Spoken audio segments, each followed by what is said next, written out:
All right, guys, welcome to Gritsville, USA, right here on IE Sports Radio, your direct feed for all data sports. My name is Christian Harvey. I am the host of this show. We are on episode 5 of Gritsville, USA. Super excited to keep this going. Thank you guys so much for tuning in, for showing support, for showing the love. We got a lot to go over this hour. We're going to try to talk as many topics as we can. We're going to start off with the Detroit Tigers. It's been a pretty slow week as far as hot stove news has gone, but we got a couple of things to still discuss with them. Got some quick updates with college basketball, especially with the U of M and MSU. We will be talking Red Wings, talking Pistons. Got a couple different topics to discuss with them instead of the usual these teams suck type of situation. And then last but not least, we're going to be talking about the Lions. Tough week. It wasn't just because of the loss, but we got so much to discuss with Detroit, especially before the Chicago game. Once again, you're watching Gritsville USA right here on IE Sports Radio, your direct feed for all that is sports.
IE Sports Radio fans, this show is brought to you by Planet Jerky Premium Brisket Beef Jerky.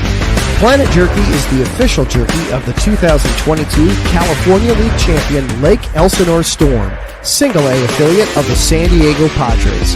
This all brisket jerky has gluten-free options, contains no MSG, no sodium nitrate, is low in sugar, and high in protein. Go to their website at planetjerky.net and follow them on Instagram at Planet Jerky. Planet Jerky, the jerky that's on a whole other planet.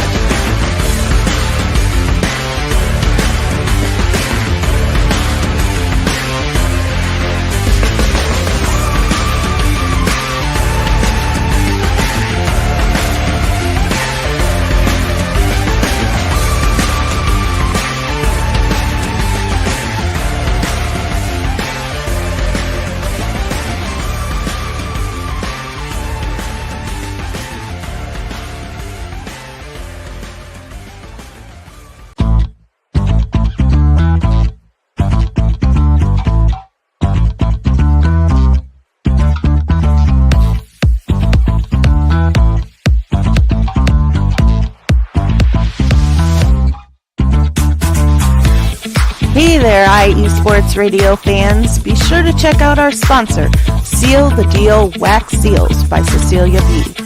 You just finished your very own wedding or baby shower invitations and you're looking for that extra special touch? Maybe you just wrote a letter to a relative or a friend and you want to add to their smile when they receive it. Then seal the deal with Cecilia's handmade sealing wax stamps for your invitations, letters, and gifts. You bring the deal, we'll bring the seal. You can find them on Instagram at sealthedeal_wax stamps and on Facebook, Seal the Deal Wax Seals.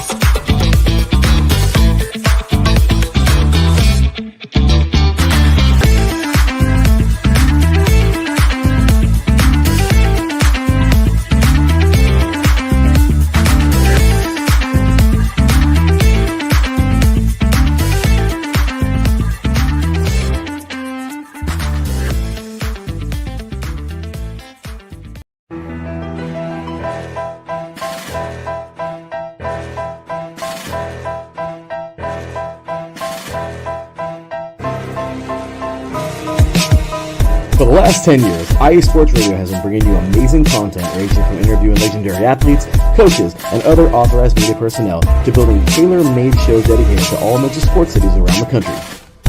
Make sure to follow us at IE Sports Radio on X, Instagram, Facebook, TikTok, and YouTube to keep up with the latest in sports and with all of our shows.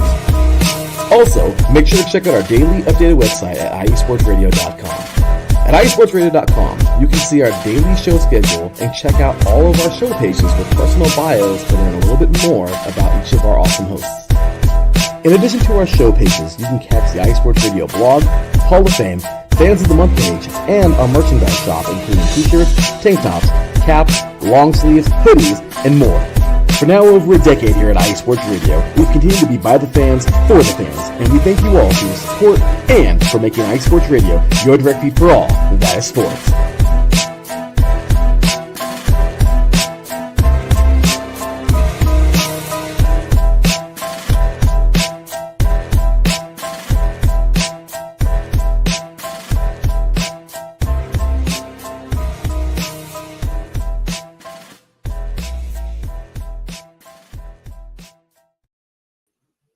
All right, guys, welcome back to Gritsville, USA, right here on IE Sports Radio, your direct feed for all that is sports.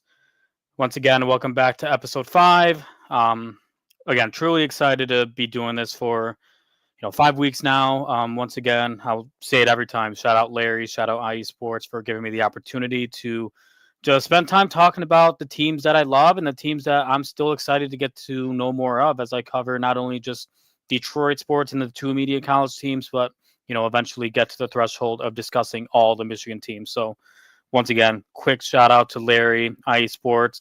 Make sure to give us a follow on X, Twitter, whatever you call it, Instagram, Facebook, TikTok, and YouTube. Well, TikTok for who knows how much longer.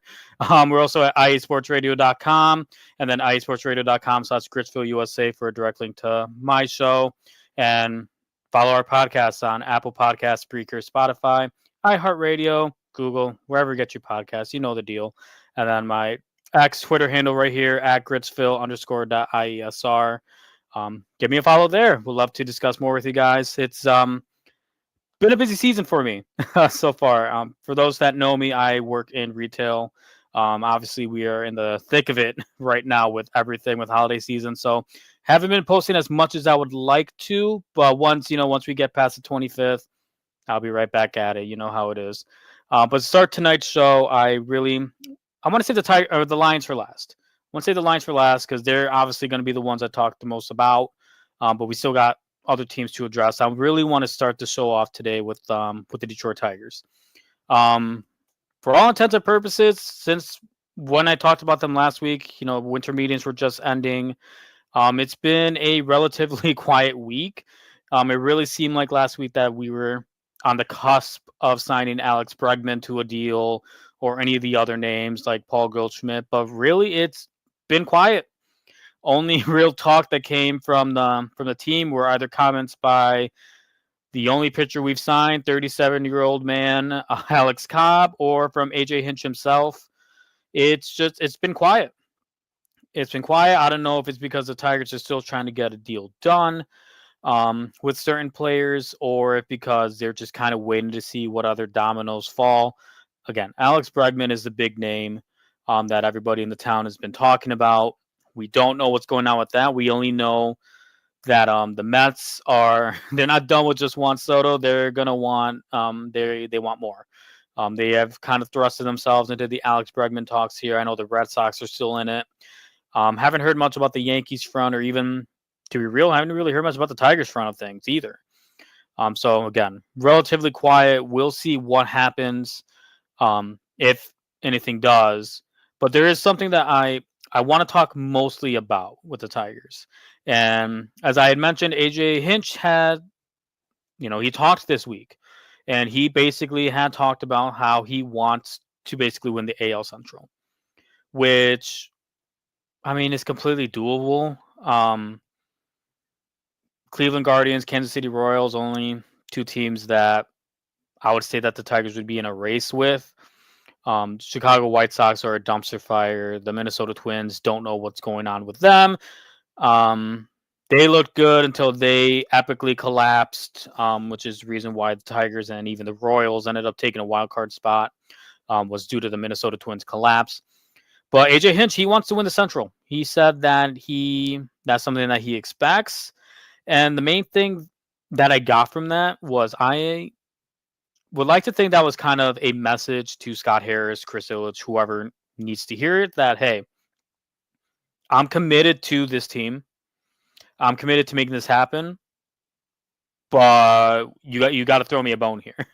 Again, so far, like I had mentioned, the only signing the Tigers have had this season is Alex Cobb.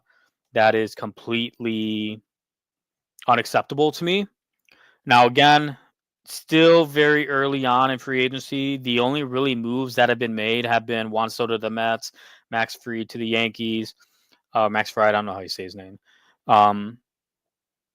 And forgive me, I can't think of anything else really other than trades that have been done. Kyle Tucker to the Cubs, Cody Bellinger to the Yankees. Really not a lot of news. And again, not entirely a bad thing, but it's clear as day AJ Hinch wants something done. The reality is the Tigers are still a batter two away from having a very solid lineup. Like, for all intents and purposes, yeah, the young kids are here. We got Riley Green here, Kerry Carpenter. We got very reliable hitters on this team, but we're just missing a couple right-handed bats. Even getting one more, even getting Alex Bregman on this team could be such a major help to this lineup that you don't even know. The pitching, I'm not too concerned about. I still think they got to sign another starting pitcher, which I have one we're going to talk about, a name that is a lot of Tigers fans should be very familiarized with.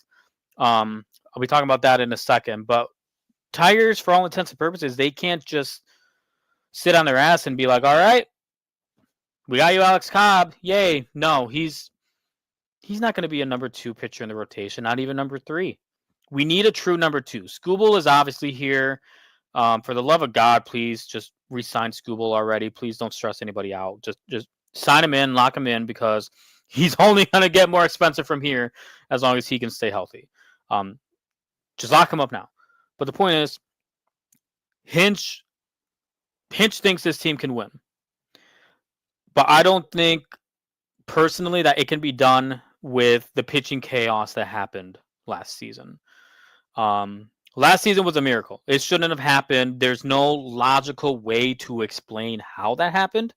I can't sit here and try to rationalize it like, oh, yeah, like Brian Salmon is a really good guy. How do you not know? Like, I didn't know who that dude was until I just saw him on the mound. It's like, who's this guy? And that goes with like 10 other pitchers that we had on the team. Like, who are you? Again, AJ Hinch, Chris Fetter did their thing, but it is not a for sure thing that it's going to happen again. I don't expect it to happen again. Something needs to change here. Again, just get us a right-handed bat.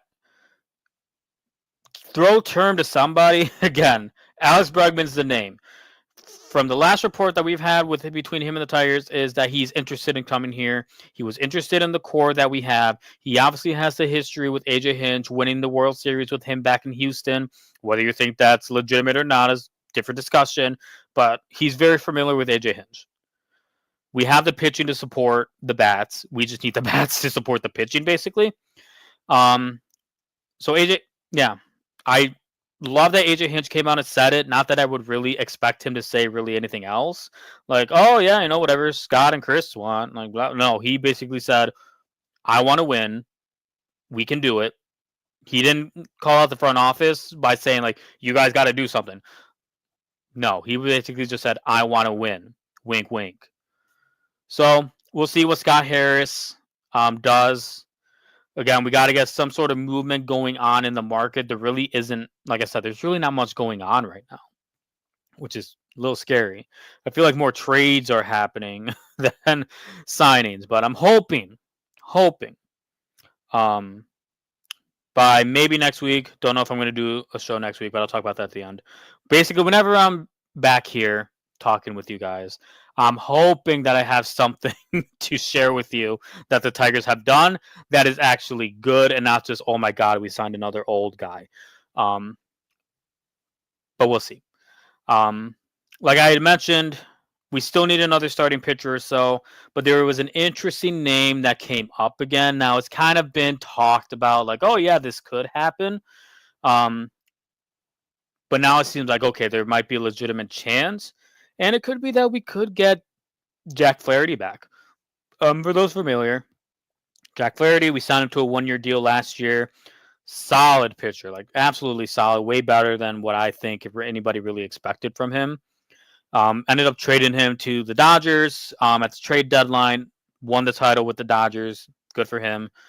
But there's always been kind of, I think, a mutual interest in coming back. I never really expected it to get to the point to where ESPN, their MLB beat writers, are now reporting that the Tigers are in on Flaherty, that they could potentially even be the number one name for Flaherty right now.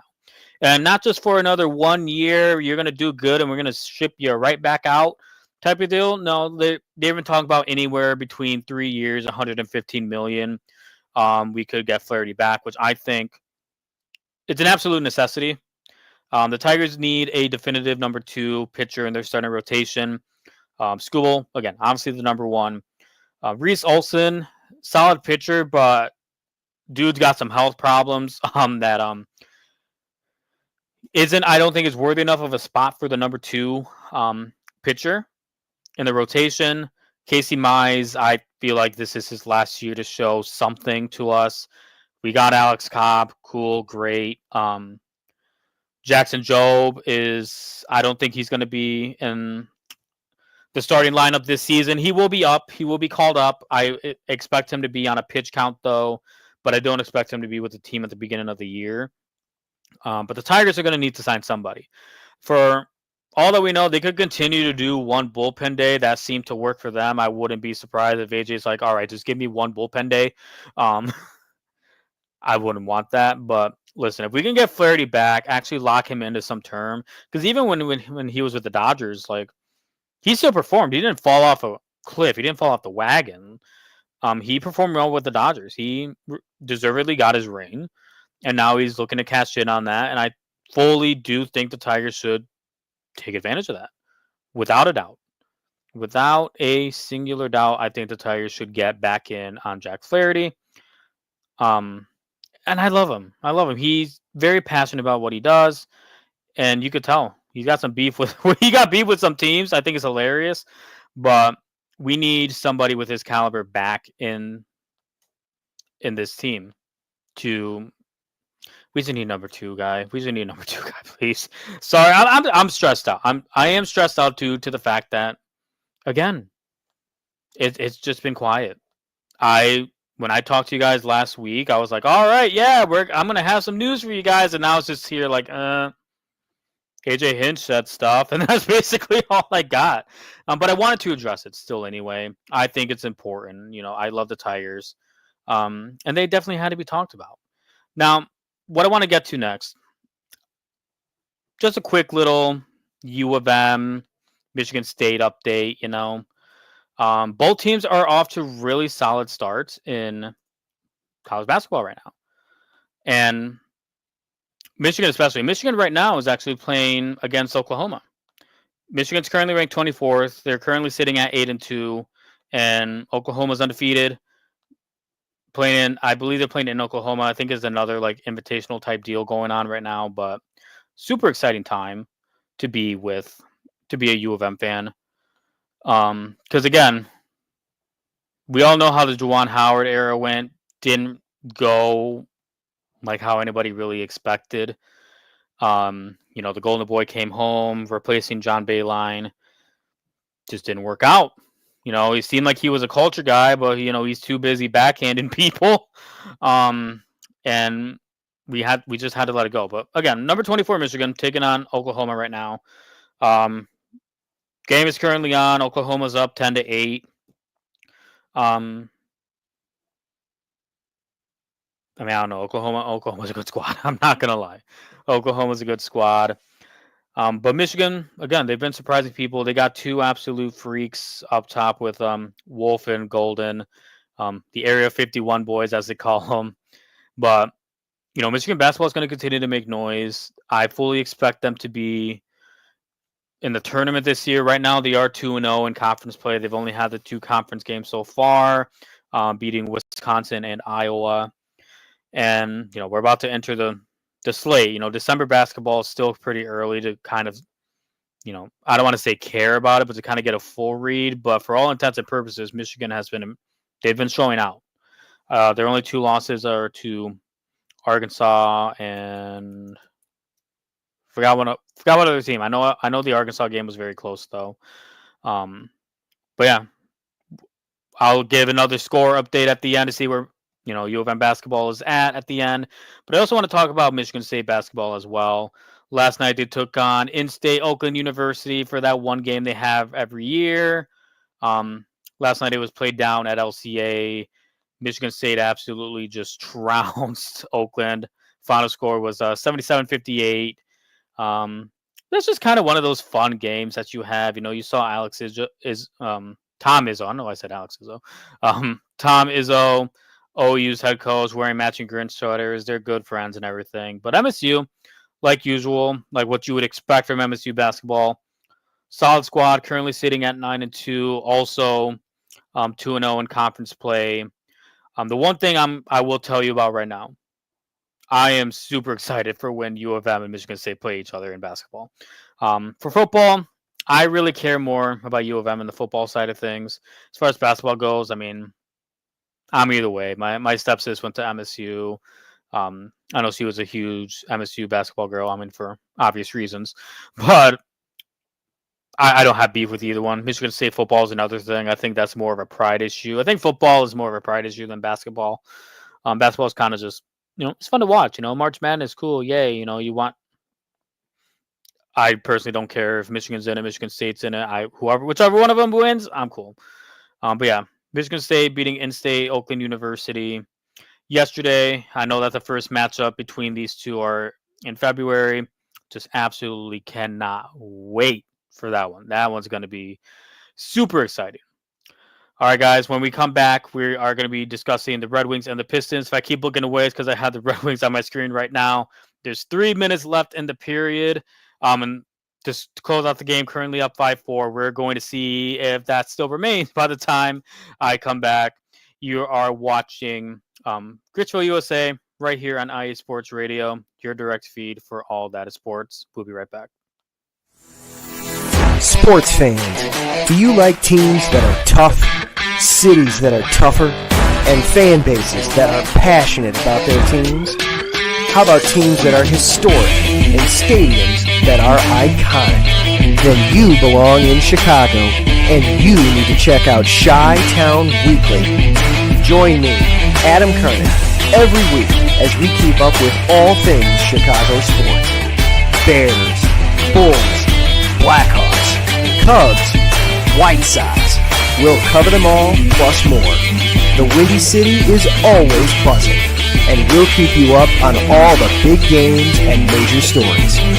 So tune in to Chi-Town Weekly every week right here on IE Sports Radio, your direct feed for all that is sports.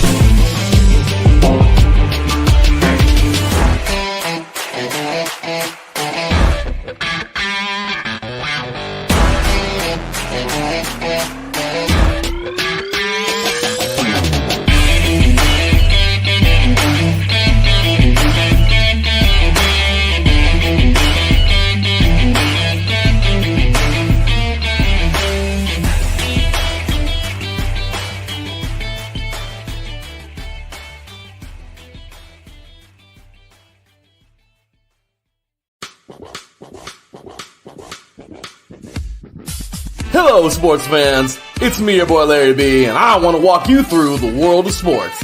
No, not just the mainstream major TV deal type sports, although those are important too.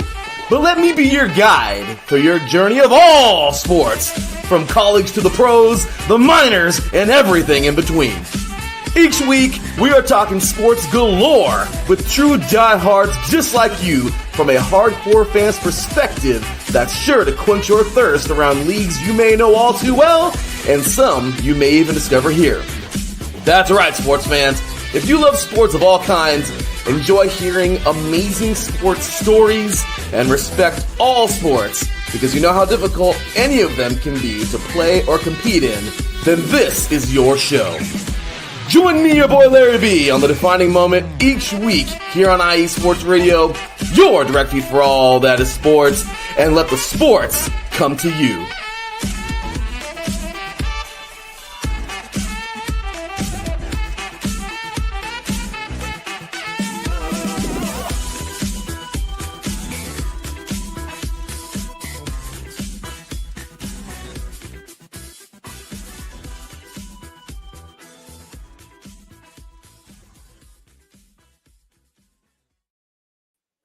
All right, guys, welcome back to Gritsville, USA, right here on IE Sports Radio, your direct feed for all that is sports. Right now, we are going to be talking about the Detroit Red Wings as they finish out this game right here. Not quite over yet. There's a minute 41 left. Wings are still up by 4, and Flyers have an empty net right now, so they're going to try to get that one back. Now, just a quick recap of the game. Obviously pretty high scoring. That's kind of what you have to expect from the Red Wings at this point, seeing as how they have no defense and their goaltending is shoddy at best. But Wings going into the third period, they had a 4-2 lead. Philly kind of really got that back rather quickly, tied up at 4-4 until Patrick Kane came along and got right now what is the game deciding goal.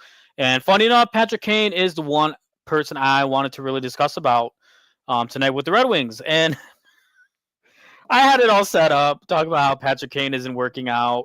And here he is tonight already with an assist and a goal. But we're going to talk about originally what I was going to discuss about him anyway, despite the fact that, currently he's about to make what I'm about to say seem pretty dumb. But we're going to go ahead and talk about it. So Patrick Kane, obviously, he was with us last year. The very coveted free agent at the time, didn't sign with the team originally at the beginning of the season. Was kind of down between, the Rangers again, the Red Wings, a couple other teams as well. Ultimately decided to go with the Red Wings, which was shocking and surprising because, even last year, the Red Wings weren't there and everybody expected Patrick Kane to go to a contender. I didn't view the Red Wings as one then last year, but he still signed with us. Had a pretty solid year with us. He was very much part of that push that we had in the middle of the season and then at the end, very much a part of it. For those who are deep in hockey lore, especially those in Chicago, you know how important Patrick Kane was to the city. I personally thought that the best game last year across all of hockey was the Red Wings playing in Chicago, Patrick Kane's return. He scored the game-winning goal in overtime with what I thought was the best call from Ken Daniels and Mickey Redmond when that happened. Just absolute storybook moment for that to happen.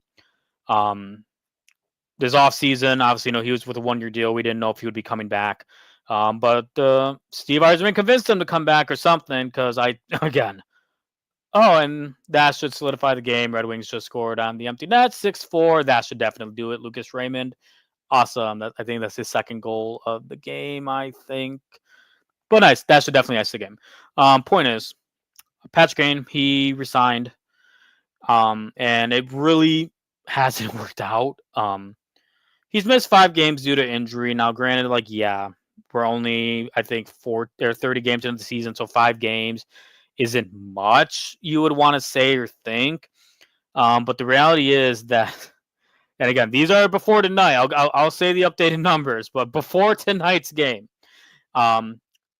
Kane only had 11 points in 25 games, and that is, with him being on our second line, being part of that important squad. He's not a first liner; he's a second liner.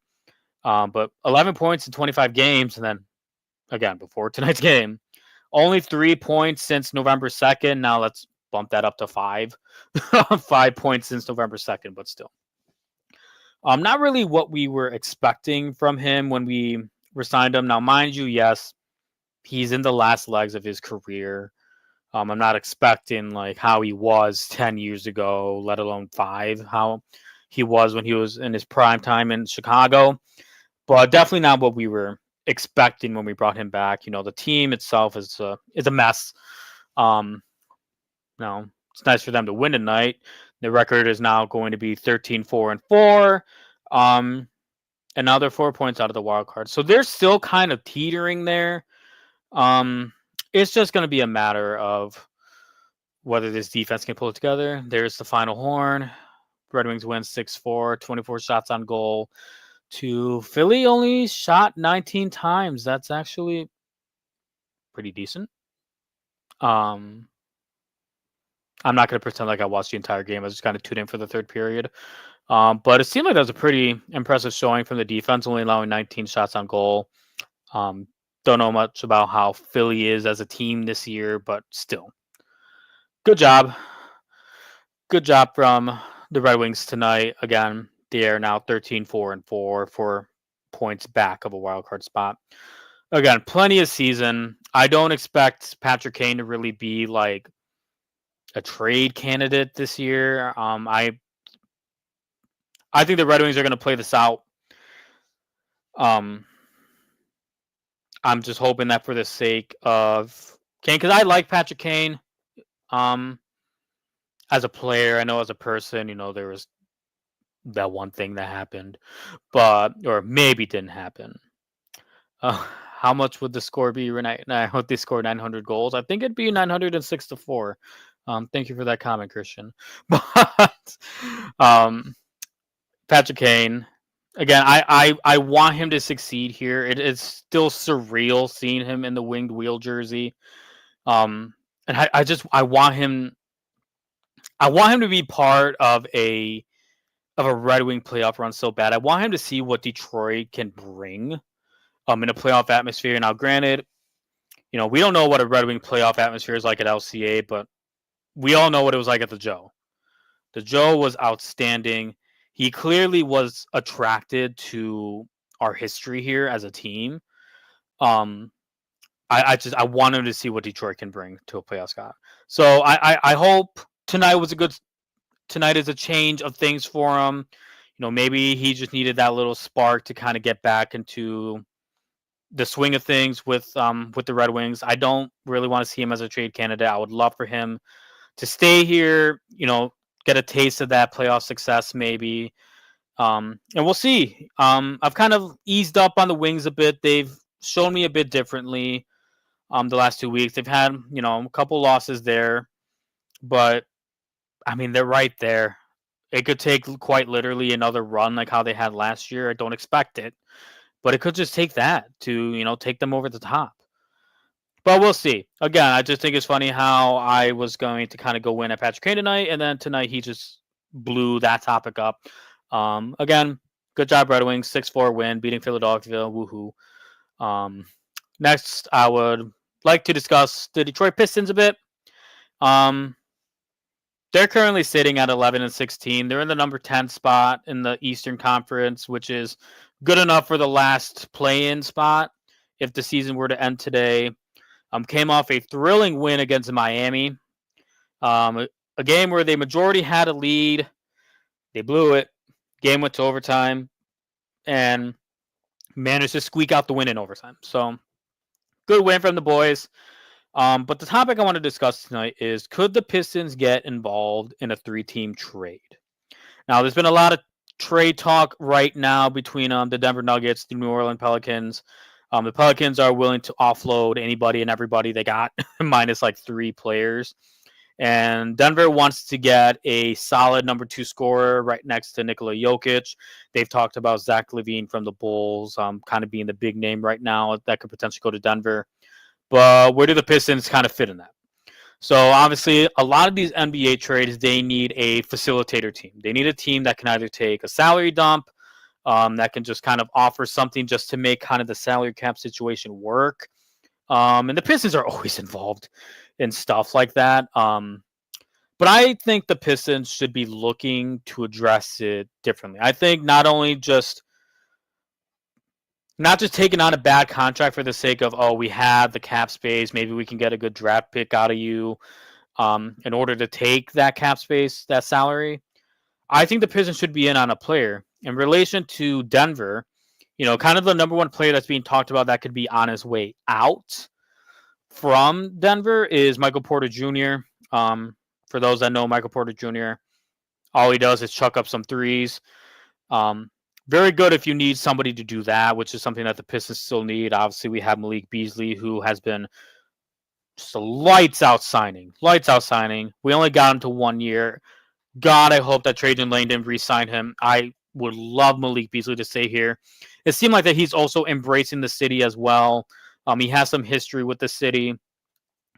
So I could very much see a mutual interest in that being done. I'm really hoping that happens. But we got to support Cade Cunningham with more shooting around him. It can't just be Malik Beasley. Jaden Ivey right now is kind of hit of a bit of a slow spot with how he's been playing. Don't expect it to last long. Jaden, by all intents and purposes, have been playing a lot better since, Monty Williams almost ruined him. But I would love to get a Michael Porter Jr. in here. Now, if Zach LaVine is the player that Denver gets, I mean, for all intents and purposes, for Chicago, Zach LaVine is a salary dump. Zach LaVine's costing them way too much money right now. They're going to probably have to eat some of that contract up in order to send him to Denver. But they can't get Michael Porter back because Michael Porter also kind of has a big contract right now. The Pistons seem to be the only team right now with some salary cap that they can use. So I know that they're going to be involved with some sort of blockbuster trade because they had the cap space to take on a contract like Michael Porter Jr. When it comes to the New Orleans Pelicans, I think the Pistons should fully be in on Brandon Ingram. I think they need another forward. Brandon Ingram has kind of always been talked about a little bit, especially since Langdon came from the Pelicans. I know during the offseason they were like, oh, let's get Ingram in here. Let's get Ingram in here, which I like Brandon Ingram as a player. I just don't think he's in a good situation with the Pelicans. Nobody's in a good situation with the Pelicans. Let's be real here. So he's another player that I could see coming back to Detroit if there was some sort of 3-team trade going on. I know he has a little bit of a contract that maybe not another team is willing to take on. But we'll see. Michael Porter Jr., Brandon Ingram are two of the names that I've been looking at that I think the Pistons should definitely be in on. I would be happy with either or. Because this Pistons team, they can make noise. They can make noise, whether if it's just as a simple play-in team, which is what I kind of expect their cap to be this year. I don't expect them to get better than the 6th seed at all to just be for sure in the playoffs. I think they're a play-in team. But even then, a play-in team would be even right now, them being 11-16, that's already way better than the disaster that was last year. So I would like to see some playoff basketball. I don't care if it's play-in basketball. Just get somewhere. To close out the year, the Pistons are playing tomorrow against the Utah Jazz. Then they have games against the Suns, Lakers, Kings, and Nuggets just to close 2024 out. I could see 3 wins coming from that. I think they could absolutely beat the Jazz. The Jazz are an absolute mess. The Suns, don't see that happening. I could see them being the Lakers. The Lakers are also a mess right now. Could see them being the Kings. The Kings are still kind of figuring stuff out. That could kind of be the hit or miss. Could also see them beating the Nuggets. I mean, I don't expect the Nuggets to get a trade done, before 2024 ends. And they're trying to salvage their season by getting a trade done. Again, they want a shooter they want a scorer next to Nikola Jokic right now because Jokic is definitely carrying the team on his back and he can only do so much. Solid player. Obviously, I think he's like, 3-time MVP? He can only do so much. They got to get somebody next to him. I can see the Pistons stealing the game right then and there. But the Pistons are in a good spot. I mean, no matter how the season ends, they could have missed the play-in. Anything is better than how last year went, and that's all you really want to see. You just want to see them go up and up and up. You want to see them progress. And, God, I mean, there was no way for them to get worse than how last year was. There really wasn't. All right, guys, we're going to take one more break before we finally talk about what everybody's probably waiting for me to talk about, your Detroit Lions. We got a lot to talk about with them. I'm going to be as optimistic as possible with them, but we're going to see how that goes. You're watching Gritsville, USA, right here on IE Sports Radio, your direct feed for all that is sports. We'll be right back.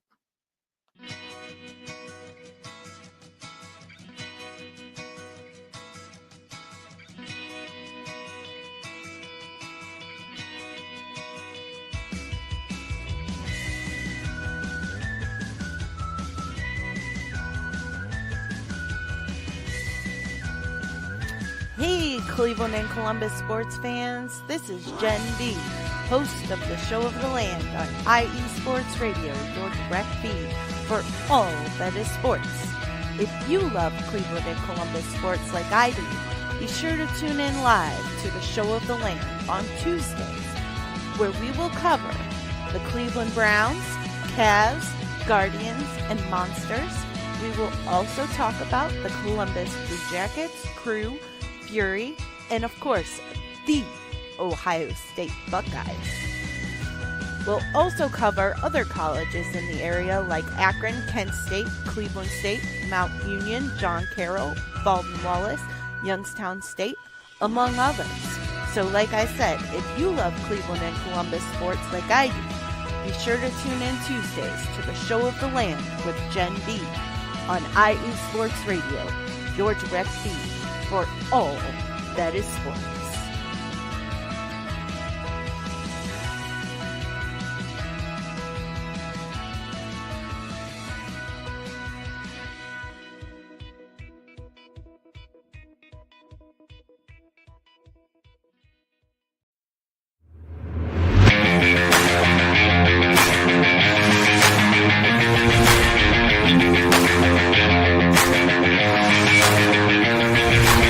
What's happening, sports fans? Are you a fan of Southern California sports? Are you looking for a show hotter than a hot summer day in California? Then look no further than the SoCal Supreme Sports Show, where I talk about all things Southern California sports. That's right, all sports teams from Southern California. From the hard-hitting tackles of the NFL, to the killer crossovers and big three-pointers of the NBA and WNBA, to the grand slams of the MLB, to the bone-chilling goals of the NHL, and to the booming kicks of the MLS. The SoCal Supreme Sports Show has it all for you. Oh, and let us not forget about the college sports as well. So join me, Taryn Rodriguez, every week here on IE Sports Radio, your direct feed for all that is sports.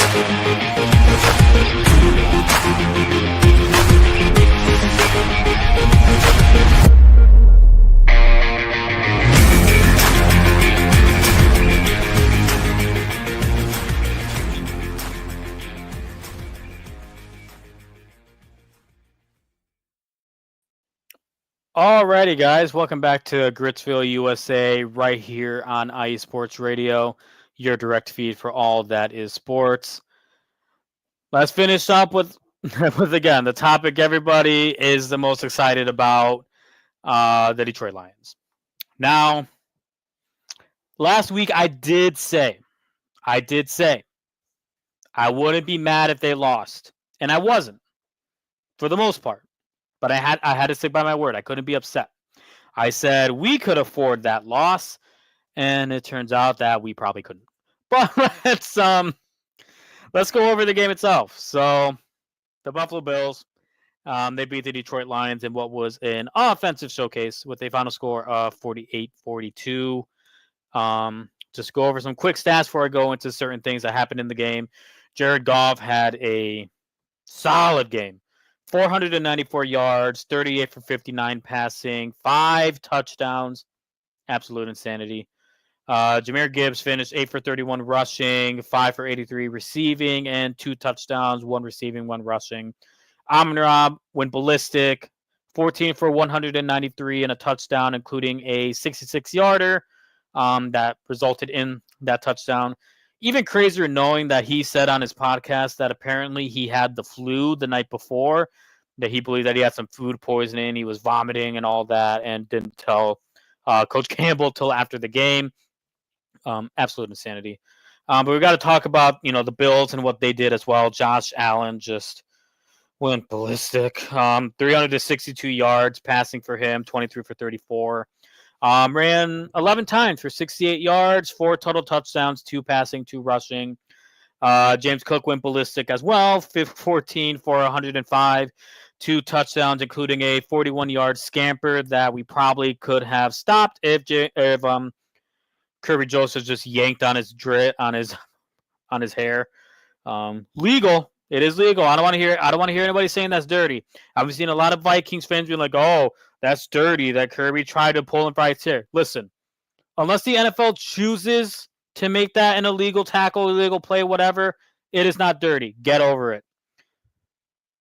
Ty Johnson, this is the one I think that pissed me off the most. Former Lion draft pick. I know they were talking about that in the game. The Lions drafted Ty Johnson, and now this is like the revenge game. Like, shut up. But he's the one that pissed me off the most. 414 receiving yards. In all honesty, probably a couple of those Bills touchdowns came because Ty Johnson was just on an island and was able to get those yards, which absolutely sucked. Yeah, just offensive game. The Bills got off to an early start. The difference maker in what this game was, and I fully expected it to be a shootout. Even with we had guys coming back from injuries, and we'll talk about the injuries. Even with the guys we were getting back, I didn't expect anywhere close to like a defensive battle. I knew it was going to be guns blazing, nonstop action. But the Lions just absolutely fell out the gate with their first two offensive drives, which I think killed them. If they would have even gotten one of those drives resulting in a touchdown, I mean that was the difference maker right there. We would have won by a point. Assuming the rest of the game happened the way that it did. But offense started out slow. Buffalo started out real hot. I mean, it really just seemed like Josh Allen was having his way with the team. And on the flip side, it looked like Jared Goff was having his way with the Bills as well. But everybody was obviously paying attention to Josh Allen. He solidified himself as the top MVP candidate.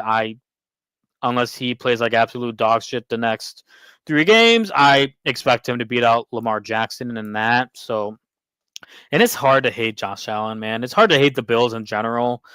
That's why I can't be mad at the Bills because I like the Bills. I do like the Bills. I love Josh Allen.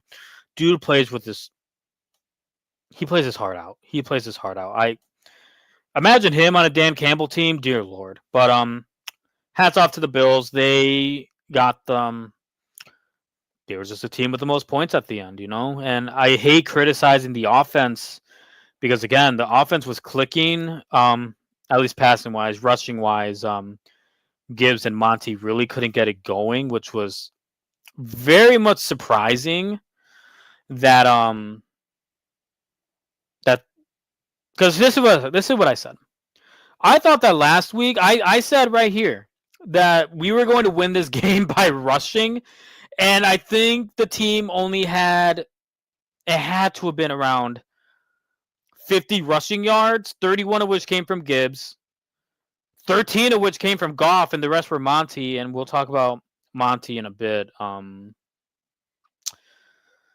Again, I will be discussing the injuries in a bit, but we got to talk about the elephant in the room with this game, and that was Dan Campbell with the onside kick with 12 minutes to go in the game, which the Bills, Matt Collins returned to the 5-yard line, which, you know, the next play, boom, touchdown. Game was, for all intents and purposes, it was over. At the time, I had just gotten home from work. I watched half the game at work. I was listening to it on the way home. I caught the fourth quarter when I got home. I remember tweeting like that onside kick, and I don't know if I agree with it, but I'm still going to share what I said. I said that that was probably the worst Dan Campbell decision that I've ever seen, because that really was at the time you're kind of thinking there's 12 minutes left in the game. Why are we already doing this? And it's not like the NFL now where you can catch a team off guard with an onside kick. Before, and you know, the Super Bowl between the Saints and the Colts is a perfect example of this.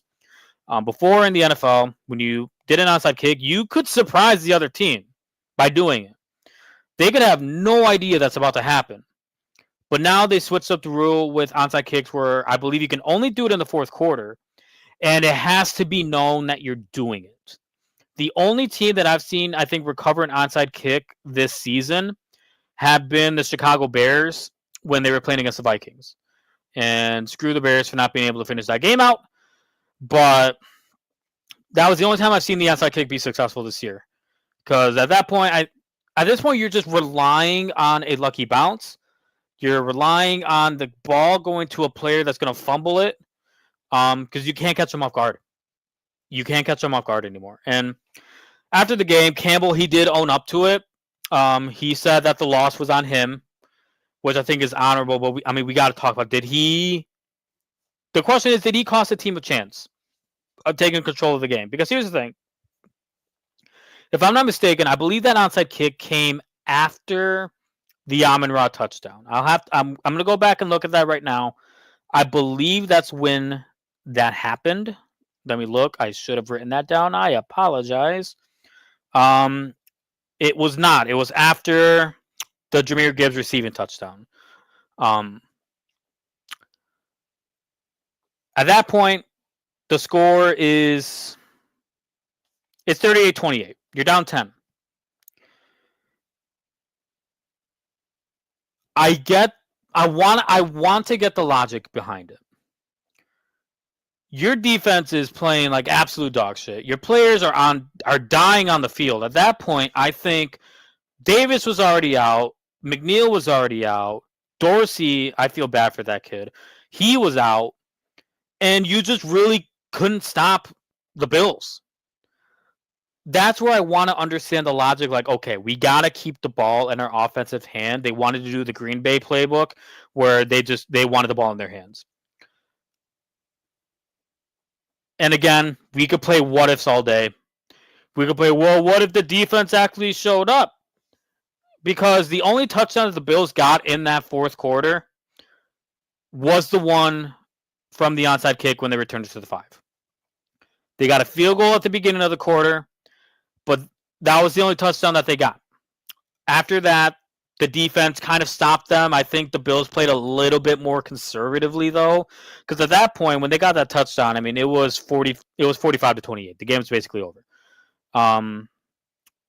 They played a little bit more conservatively. They got another field goal at the end, but I was texting my brother and I had to tell him, I'm like, it is what it is. Again, we've talked plenty of times about with Dan Campbell. You have to live and die by the sword with what he decides. Because let's say the onside kick worked. Let's just say it did. The onside kick worked. Maybe they get a touchdown off that. Maybe they win the game. This town, everybody would be worshiping that man. For a day, that man would have been bigger than Jesus Christ. I'm not even playing.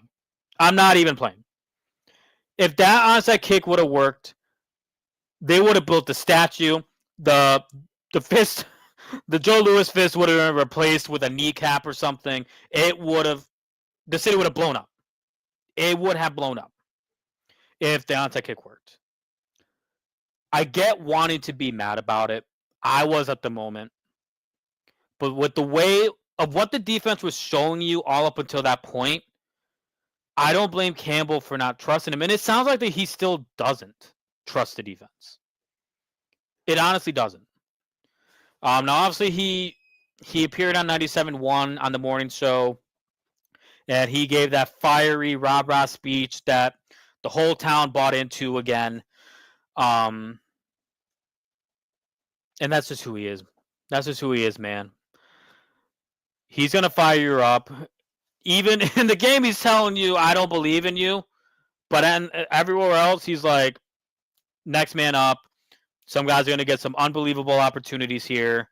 We ain't got a choice. We just got to go through hell to get to the promised land. At first, I was mad. I can't be mad. I haven't been paying attention to the national media this week. I know last week with the Green Bay game, they were talking about, how he was too reckless, the 4th and 3 on their own 30, or, what if he didn't get that 4th and inches to set up the game-winning field goal, blah, blah, blah, he's too reckless, you can't win in this league with that, blah, blah, blah. I can't imagine the type of field day they had with the onside kick. I purposefully tuned out of that. I didn't want to hear any of that shit. It is what it is. You can't complain about it. You can be mad in the moment. I was mad in the moment, but you got to move on. You got to move on because I'm telling you, you can play what ifs all day, but you really got to sit there and think about what if they would have gotten that. What if they would have gotten that? I know half of you would have gotten a Dan Campbell tattoo right across your back. I know that. I know that you would have. So you can't fool me. Just is what it is. Now, obviously, the Lions losing wasn't the big storyline of the game. The storyline is that this team just keeps dying, especially on defense. Ali McNeil tore his ACL. Carlton Davis broke his jaw. Khalil Dorsey had a Aiden Hutchinson-like injury. And then David Montgomery finally hit the offense where it hurts. MCL injury. Potentially could be out for the season. Apparently, he's getting a third opinion, which credit to Monty. It sounds like he's not going down without a fight. MCL tears, injuries. I mean, it could. The one that they fear that they have is season ending. He wouldn't recover enough in time, but that's why he's wanting to get that third opinion because he could potentially come back sooner. Probably not in the regular season. It would be in the playoff, like half these other guys could.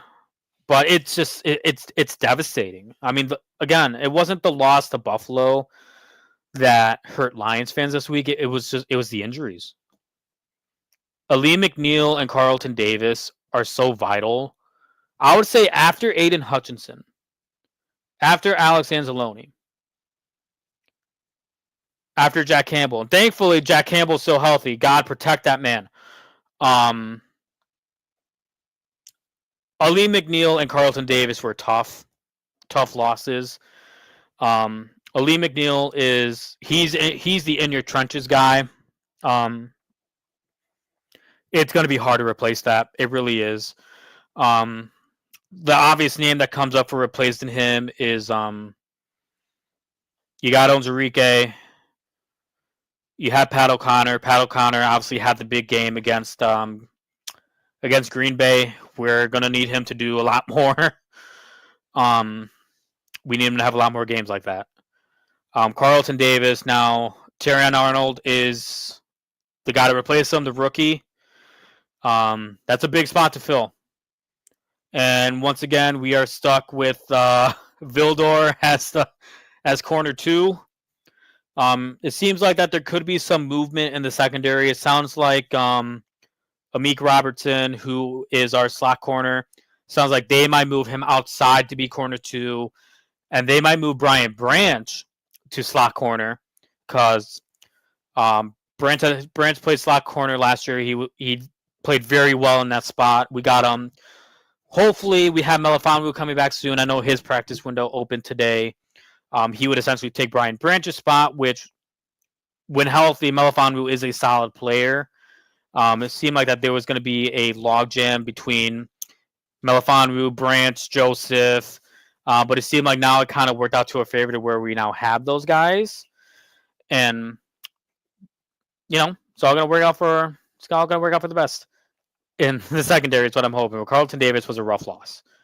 Davis was an absolute rough loss. People keep asking, what are there some free agents we could pick up? Immediate one that comes to mind is Xavier Howard, but I feel like if a team hasn't picked him up yet, I don't know what's going on there. I know that he had a couple visits. The one that I remember off the most was Cincinnati. He had a visit with the Bengals that didn't lead to a signing, not even at the practice squad. So I don't know. I mean, when he was with Miami, solid player, but for some reason, it could be him waiting to get an opportunity. Which, hey, I mean, this is a pretty good opportunity right here. It's just going to be a matter of if Brad Holmes and Campbell see that fit. Another one that comes to mind for the defensive line side of things, one that came up today, actually, I was reading about it. I was prepping for the show. Calais Campbell from the Dolphins. There's a rumor going on that the Dolphins, out of courtesy to Campbell, because Campbell's up there in age. He still plays pretty well. Anybody that knows Campbell, he's Walter Payton Man of the Year award, just upstanding human being. He's the type of guy that you would want in a Dan Campbell locker room. Just absolute leader, absolute dog. Seem like the Dolphins are talking to Campbell about maybe releasing him so he can go to a contender.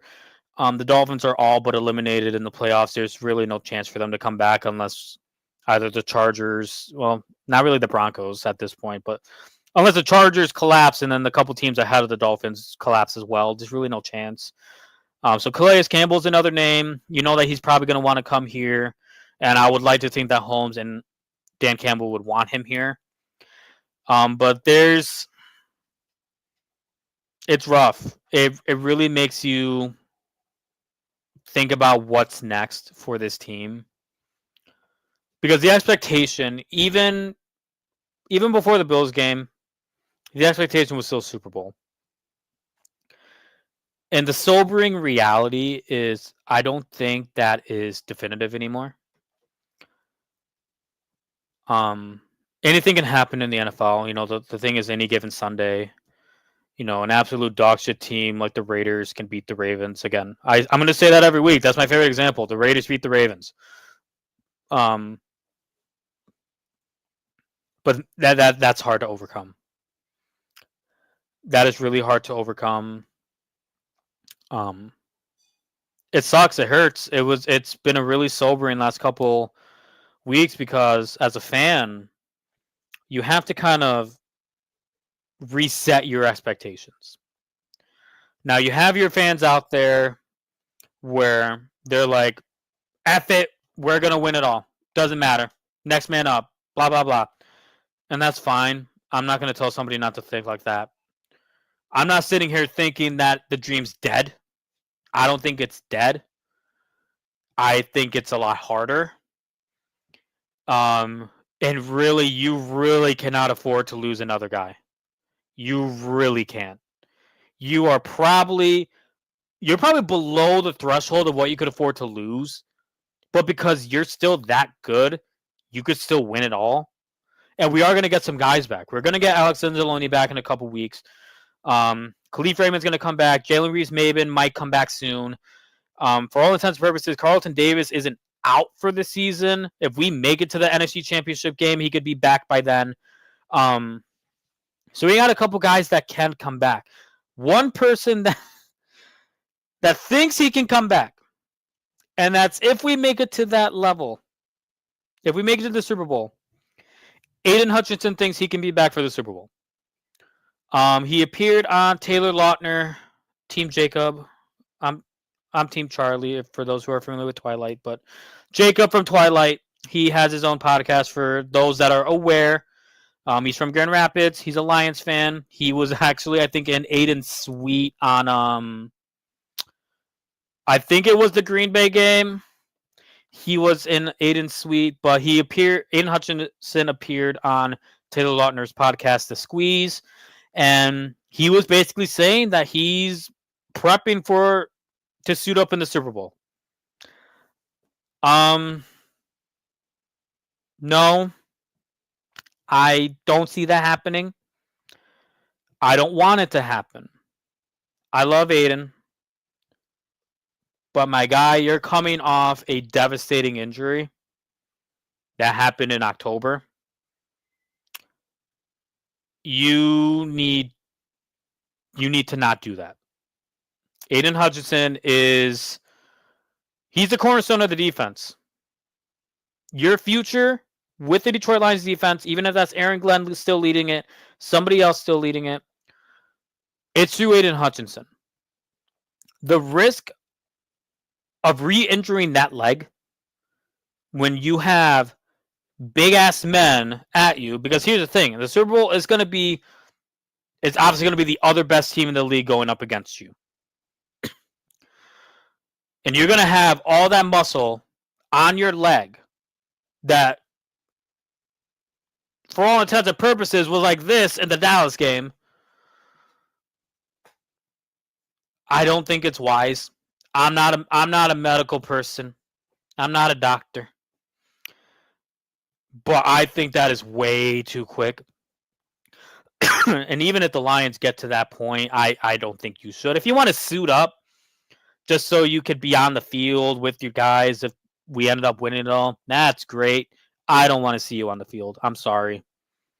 It would be a remarkable story. It would be, quite honestly, it would probably be the most magnificent return from injury if everything went well. The problem is, I don't think everything's going to go well that soon. Just be ready for next year. I'm sorry. If we make it to the Super Bowl without you, I think we could find a way to win without you. And I hate saying that because people are going to be like, whoa, whoa, whoa. The disrespect to Aiden. I'm not disrespecting him. I want him to be okay, and I want him to be healthy. That's all I want. That's all I want from him. It sucks. I'm not going to sit here and pretend that it doesn't. He would have been Defensive Player of the Year. If he never got hurt, he would have been Defensive Player of the Year. Without a doubt. He would have had that shit locked up 3 weeks ago. He would have. There would have been nobody. He was having a phenomenal year. I believe it could have resulted in a record-breaking year. He would have broken some sort of defensive record for a single season. He would have done it. And it sucks. It sucks that it happened in a game that was essentially over because that was the Dallas game. We had beat the shit out of Dallas that game. It was done. And he went out there and got hurt. Broke his leg. And it sucks. But Aiden, please, do not come back. Lions team doctors, I'm already questioning you guys a little bit because I don't know what the hell is happening to our defensive guys. Do not clear him. If we get to that point, do not clear him. He is not to play. If you want him on the field, on the sideline, fine. He is not allowed to be on the field. Do not let him on the field. Because there is such a high risk. From my understanding, from what I do understand medically, there is such a high risk that something even more devastating could happen. Imagine a 350-pound fat boy leaning all on you, on your leg, that may not even be 100% healthy. I heard apparently there was some video of him walking to the stadium and he was still limping. We're about almost less than 2 months away from the Super Bowl, of when the Super Bowl would be. I don't want to see you on the field if we got there. I'm sorry. I don't. Now, all that could be a moot point because obviously we got to get to the Super Bowl, which is now a lot harder to do. We can still take the number 1 seed. Now, on my optimism scale, before the Buffalo game, even with me thinking we could lose to Buffalo, I was at about 90% chance that we're going to claim the number 1 seed, get the bye. I'm at about a 40. I dropped down probably about 50%. Obviously we're locked into the playoffs. We're going to be in the playoffs no matter what. I don't see that number 1 seed happening. 40% chance it does. They can still take it. Obviously the ticker on the bottom says I wrote that in. The Lions can still take the number 1 seed. They very much can. But the Vikings are still there. I don't want to respect them, but I have to because they're there. And the Philadelphia Eagles. So, remaining schedules. And I'll give a quick prediction. The Lions this Sunday play at Chicago. Should be a win. Should be a win. The Bears have offensively been an absolute dumpster fire since they fired Matt Eberflus. They got their ass whooped by Minnesota on Monday night. Then the Lions play the Niners the following Monday. NFC Championship rematch. The Niners are dead. I expect that to be a win. Then there's the last game. At home against Minnesota. Speaking of Minnesota, this Sunday they play at Seattle. Seattle just got their ass whooped by Green Bay, which after the Seattle game is who Minnesota plays. They play against Green Bay at home. I'm going to be real here. Next 2 weeks, I'm a huge Seattle and Green Bay Packer fan. I'm sorry to say it. Especially the Packers side. I hate having to root for the Packers, but God, I need them to win. I need the Green Bay Packers to win. Can they do it? I don't know. They had that really good game earlier this year where the Packers were getting their ass beat. Then they kind of almost came back and won. And then obviously the they close out with the Lions at Ford Field. And then there's Philadelphia. This Sunday they play at Washington. Then they finish out with Dallas and the Giants at home.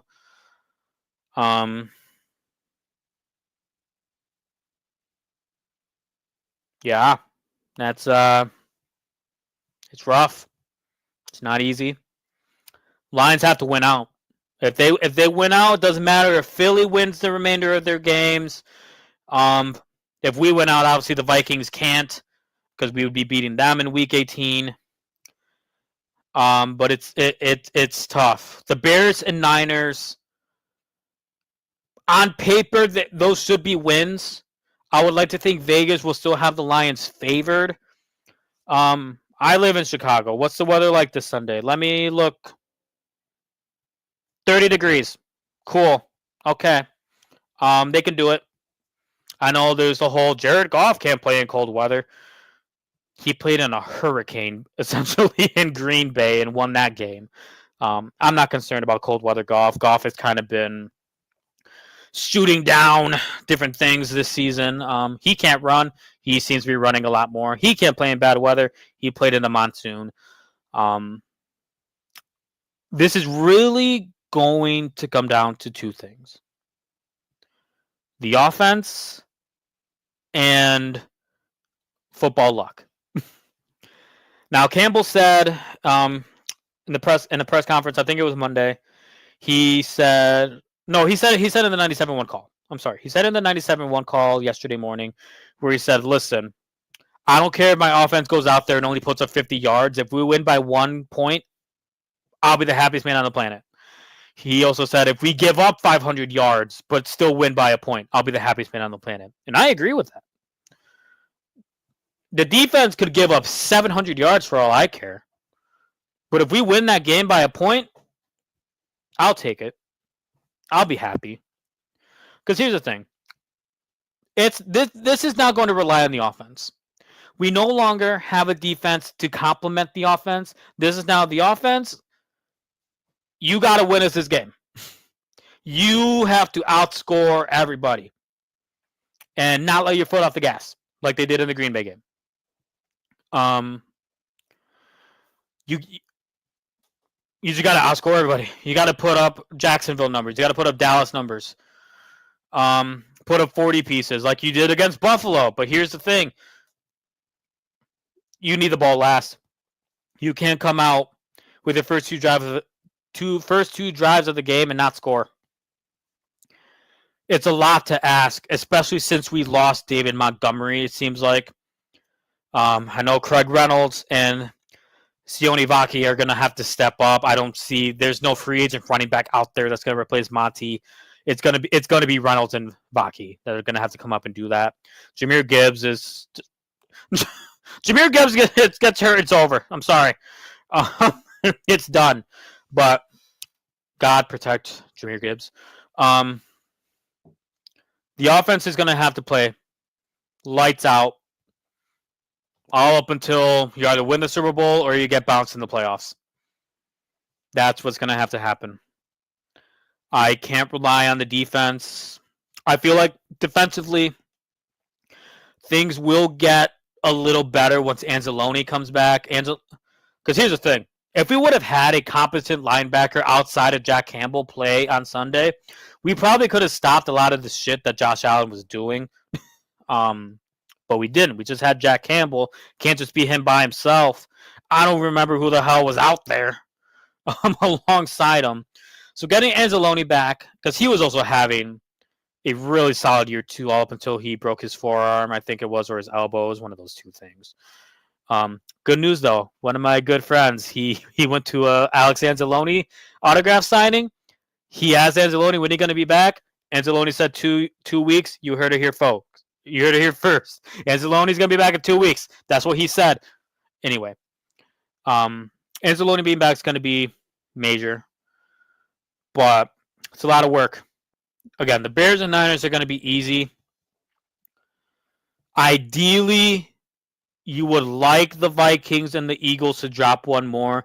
The Eagles' best chance at losing a game will be this Sunday against Washington. The Vikings' best chance, I would say, would be against Green Bay next week. Again, I'll be rooting hard for Green Bay. I'll wear the cheese head. I don't care. I need them to beat Minnesota. Because I feel like that Minnesota game, if it comes down to that Week 18 game against Minnesota, I'm not confident. I'm not confident in that game. But that's a topic for another day.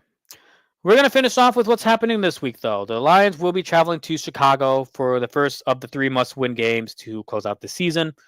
Not much to say there. Listen, if the Lions lose against Chicago, just wrap it up. Season's done. That's the only way I'm going to put it. Only way I can say it, if you lose to Chicago, season's over.